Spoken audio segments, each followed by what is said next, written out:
অনেক দিন পর মোল্লা সাহেবের কাছে এক চালবাজ বন্ধু এলো। নাসিরউদ্দিনের সেই বন্ধু মক্কা যাবেন। যাওয়ার আগে বন্ধুটি নাসিরউদ্দিনের সঙ্গে দেখা করতে এলেন কিছু হস্তগত করবার আশায়।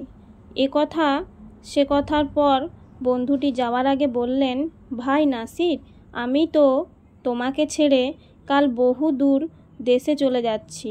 যাওয়ার আগে স্মৃতি হিসেবে তোমার হাতের সামান্য আংটিটা যদি আমাকে দাও, তাহলে যখনই আংটির দিকে আমার চোখ পড়বে তখনই মনে হবে তুমি আমার পাশে আছো। তাই বলছি, তোমার আংটিটা আমাকে স্মৃতিচিহ্ন হিসেবে দাও।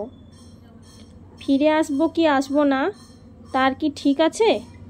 কোনো কথা প্রথমে না বলে নাসিরউদ্দিন সঙ্গে সঙ্গে আংটিটা হাত থেকে খুলতে খুলতে বললেন, দুনিয়ার সবচেয়ে দুঃসময়ের প্রিয় অন্তরঙ্গ বন্ধু তুমি।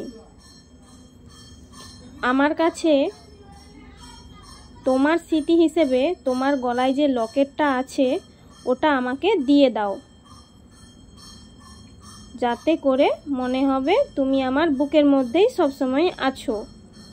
আংটির চেয়ে সেই লকেটটার দাম খুব বেশি।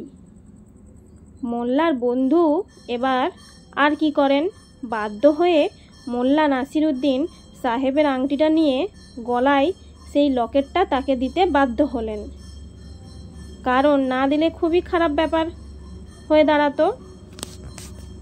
চালাকি করতে গিয়ে যে নিজেই নিজের চালাকির ফাঁদে পড়বে বন্ধুটি ভাবতেই পারেনি। মোল্লা সাহেব যে তার চেয়ে ঢের বেশি চালাক তিনি তখন বুঝতে পারলেন। তাহলেই না চালাকিতে কিস্তি মাত। তো গল্পটা বন্ধুরা কেমন লাগলো, শেষ পর্যন্ত যদি ভিডিওটা দেখে থাকেন তাহলে অবশ্যই বুঝতে পারবেন গল্পটা কেমন। তো ভিডিওটা ভালো লাগলে প্লিজ লাইক কমেন্ট করবেন এবং যদি পারেন একটা শেয়ার করে দেবেন। আর এভাবেই আপনারা আমার সম্পূর্ণ ভিডিওটা দেখবেন এবং আমার পাশে থাকবেন। আপনাদের একটা কমেন্ট আমাকে আরও নেক্সট ভিডিও বানাতে উৎসাহিত করে। তো আপনাদের কমেন্টের অপেক্ষায় থাকলাম। ভিডিও ভালো লাগলে লাইক কমেন্ট ও শেয়ার করতে ভুলবেন না। দেখা হবে আরও নেক্সট ভিডিওতে। এরকম নিত্য নতুন গল্পের ভিডিও, গল্প শুনতে চাইলে অবশ্যই আমার আইডিটা ফলো করে রাখবেন।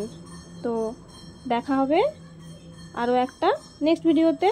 সবাই ভালো থাকবেন, সুস্থ থাকবেন, পরিবারের সাথে আনন্দে দিন কাটাবেন।